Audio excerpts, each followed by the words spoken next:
Hey everybody. So I just wrapped up day 3 streaming my league start here, and I finally bit the dust at level 52 in my hardcore solo self-found run. But this Witchhunter Armor Explosion build carried me into Act 4, and I was able to take care of 5 of the islands, downing several difficult bosses, having never seen anything about them.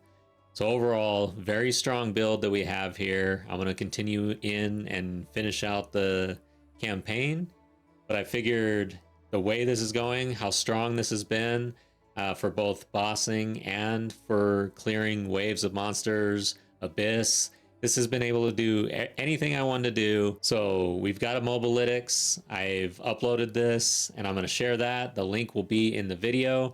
That way you can easily follow along if this is what you're into.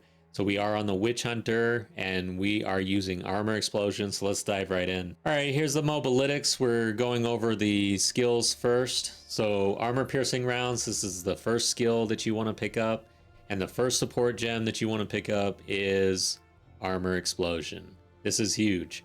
This went from a tier 2 to a tier 1 support gem, and putting this in Armor Piercing Rounds in Clearfell feels really good for both bosses and for your wave clear. So Armor Piercing Rounds, this is the machine gun. You're going to break the armor really fast. You're going to get that explosion. Very nice. And then you can also support with rapid attacks. Later on, when you've got 3 links, Armor Demolisher is nice to put on this as well. To break armor quicker, but not completely necessary. Pretty low priority. Explosive Grenade. This is the next skill you want to pick up in order to provide more AoE damage as you're going through the early campaign. I support this with multi-shot, magnified area, and then eventually short fuse once you get access to this. High velocity rounds. This is the first level 3 skill gem that you want to cut.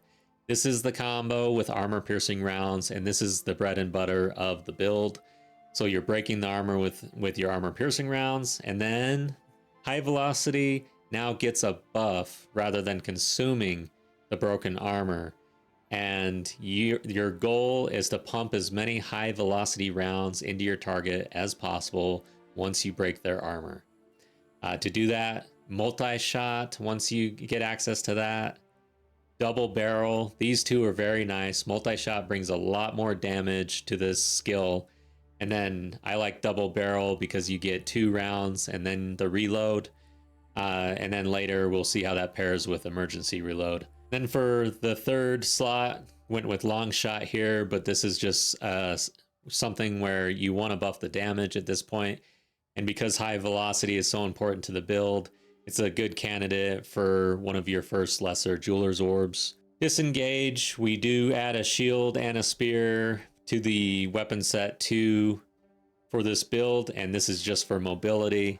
Very nice to have this on your bar. It helped me get out of very bad situations and survive in my HCSSF run as much as I could.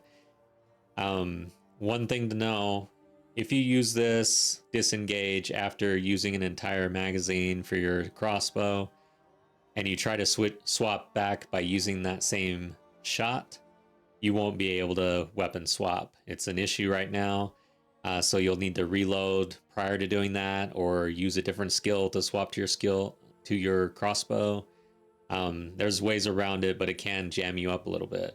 Emergency reload is nice to pick up. It gives you a buff to your damage. You're wanting to use it for your high velocity rounds. You break the armor, you shoot twice, and then you use this for a quick reload and added damage to the next 2 shots. We go with prolonged duration 2, cooldown recovery 2. Then disengage, I didn't mention, but I am using rapid attacks 1 and cooldown recovery 2.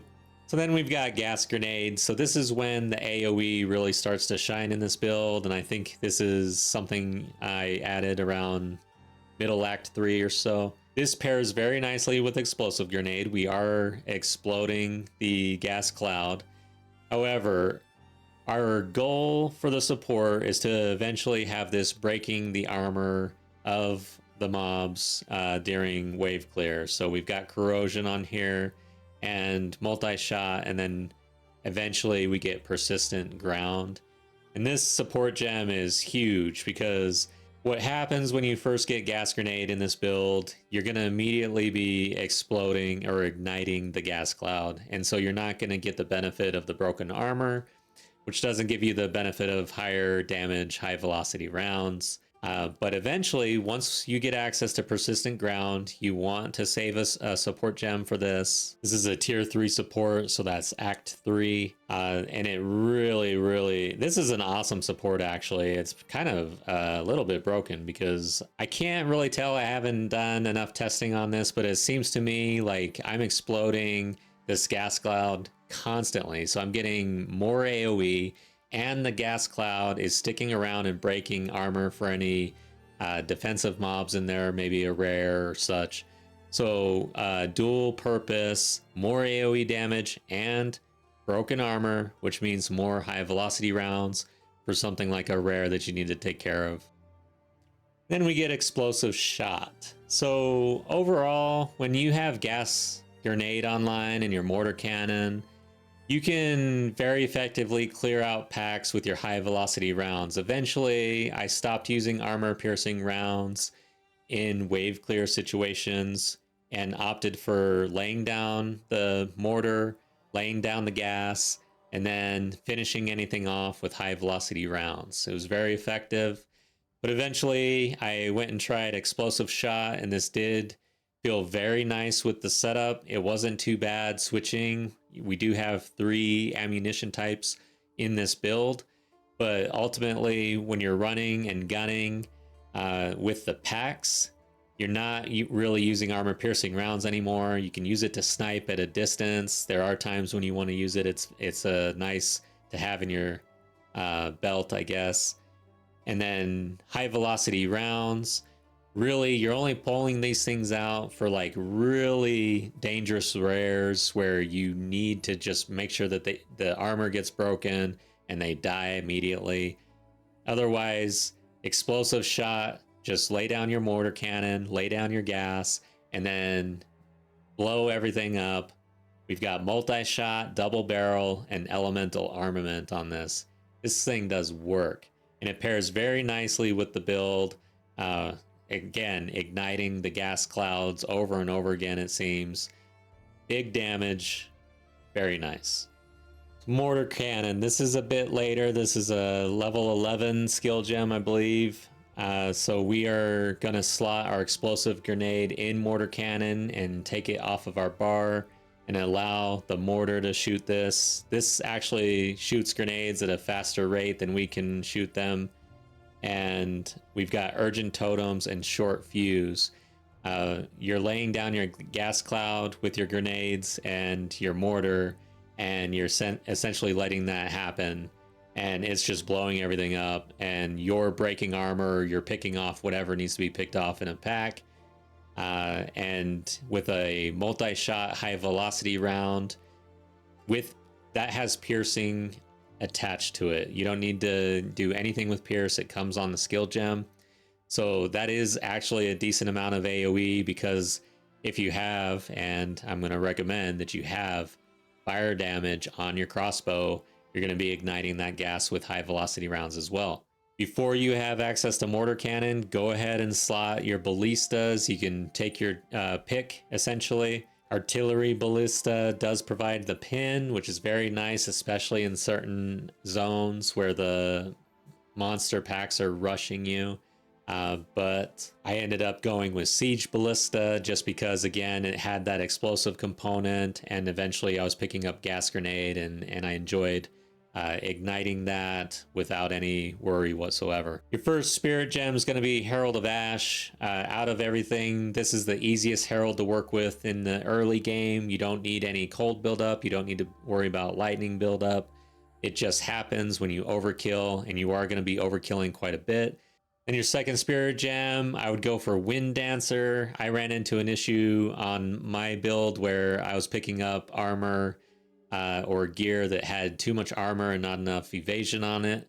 So during the campaign, you want to make sure that you're striking a good balance there. But really, the evasion, I would stack that as much as possible compared to the armor, because we're going to try to get into deflection. And you're going to need a lot of evasion to do that in a big way.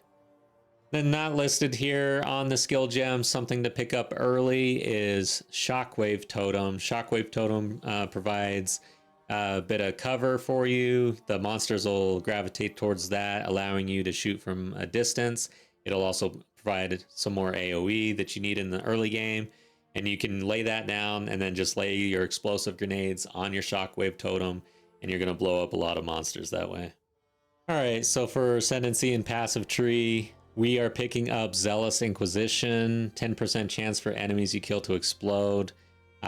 More explosions is nice, and this really pops off when it happens. It kills everything, basically. Very strong explosion. Now you'll notice I haven't actually gone into my second Ascendancy. Really, it's not that important, so I went ahead and just continued on with the campaign because I wanted to experience it. But the options here for your second Ascendancy are pretty weak, actually. You're taking a hit on Armor and Evasion at a time when you really don't want to do that in order to get Sorcery Ward, and you're not going to be able to pick up the 4th point. So this is a tree where you really want to be able to spend 4 points in order to utilize this rather than just going with the 2. And then same with this tree as well, and concentration I hear is pretty bad, so I'm not even going to touch it. But I wouldn't want to get Witchbane by itself. Not a big deal. Culling is weak as well. Don't want to go after that. And then for Weapon Master, yes, eventually we're going to do this. But as you're leveling through the campaign, unless you're super locked in and know exactly how you're pathing, it's going to be very difficult to actually do weapon swap as you're leveling. So again, this is another late game Ascendancy point here. So for this Ascendancy tree during the campaign, I'm not going to ascend. I'm going to wait until I can do my 3rd Ascension and knock out 4 points at once. And I'm going to go all the way up here for Ceremonial Ablution. And then my final Ascendancy will be in Weapon Master. And by then we'll have everything lined up, and I'll know how I'm scaling this and what I'm doing for my second weapon set. All right, and then for passives, I recommend cutting down, getting a bit of projectile damage, and then we cut over. Now remember, I was in HCSSF, so you could choose to do a more offensive pathing or skip some of this defensive stuff. This one's a candidate where you can just pick up a couple attributes. But for me, this is really good, and if you're going to really try to get into deflection, I think that you're going to need the increased armor and evasion. Well, the increased evasion, but these are the points we're picking up as we're splitting between the two. And once you get here, you can choose to pick this up early, but I picked up two-handed later and chose to just go ahead and travel left. But I did pick up the physical damage with cruel methods and the break 40% increased armor. So then we pop down here and we're picking up more armor break. Well, 20% increased damage against enemies with fully broken armor. So synergies with broken armor. And then the Molten One's Gift, which is new and very nice. Fully broken armor effects also apply to fire damage taken from hits. 15% increased effect of fully broken armor. Then 10% to fire resistance. So with all the fire and explosions that we have going on in the build, this thing is like perfect for us. Very nice, notable. So then we pick up our jewel slot, and with jewels, I mean, it's the campaign. You're just trying to get some attack damage or something that just has some sort of synergy with the build. We're cutting down. You can pick this up as you go or later, but basically with all the fire damage, it's nice to buff that a bit. But not super important. Something that I'd use to fill out towards the end.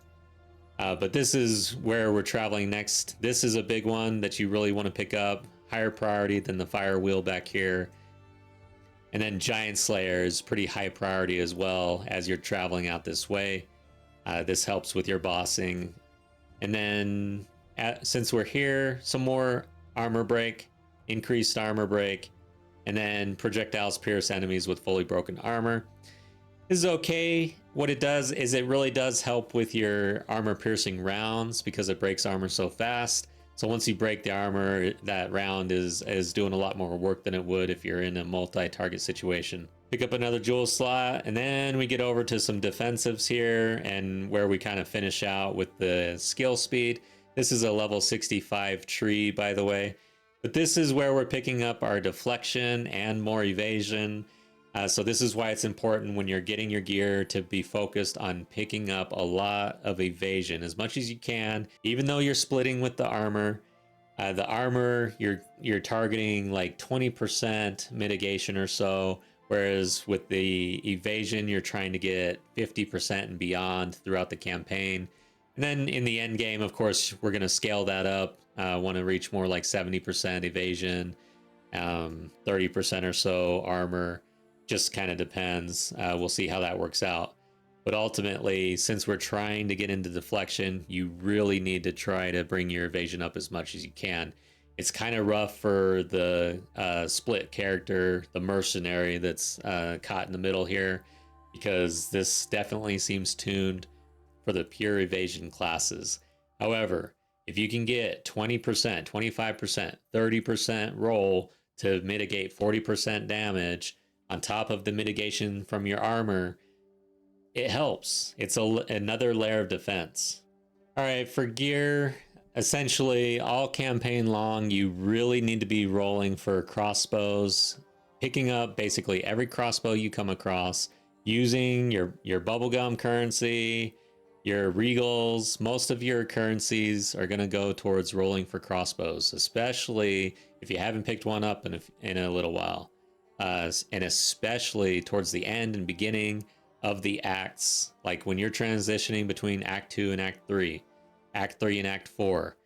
Remember though, usually the gear in Act 3, like if you're on the cusp, waiting to spend some currency, if you really don't have a lot, or gold in the beginning of Act 3 is better than shooting for it in the end of Act 2. Same thing with Act 4. So overall, physical damage, flat and percentage.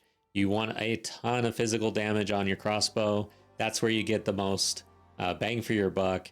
You can see runes were pretty tight for me, but adding the damage runes, you want physical damage again, but if you need to add some elemental, and having any elemental is fine. You don't need fire because we're going into fire. Any elemental damage will be fine for the build. And then for the rest of the stats, it's whatever you can really find, but of course, an increased attack speed is great for this build. Plus level to projectile skills, these are all good. Then be sure that you're improving the quality of your crossbow. That's where you really want to spend your resources on this. And then where I'd focus the rest of my resources, I'd be rolling a lot of boots, trying to get the increased movement speed. With boots, typically, I'm not going to invest in them unless they already have the movement speed on them, because it's hard to roll that. So if you don't get that with your cheap currency, then I just move on. But you can see we got the 25% increased movement speed here. And then from there, it's like, all right, it is what it is.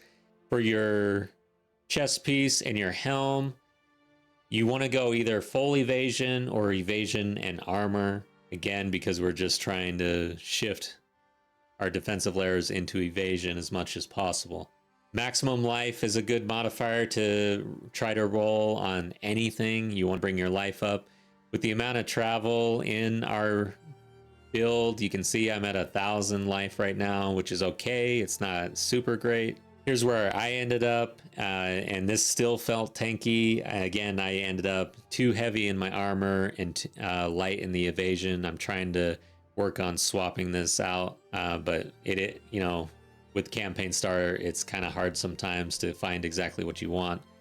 And then picking up your chaos resistance when you can, trying to get essentially over 15% or so. And then your elemental resistances, you can see I've got a gap in fire, so I'm trying to work on that. But these are all things that with League Start, where you're just trying to make the best decisions you possibly can. But overall, if you work on that crossbow and you get a good crossbow when you need it throughout the campaign, you're going to have a great time with this build. If you start to feel stuck and you're not doing damage, you should be doing damage throughout the entire campaign. If you're not, it's a crossbow problem. that wraps up this build update. I'm going to provide another video update once I get into yellow maps, which should be by the next weekend or so. And then from there, I'm going to scale this build as high as I can and go as far as I can. And then we'll provide the final build update. If you've enjoyed this and you're following along, please do hit the like button and subscribe. Helps grow the channel. Till next time, take care.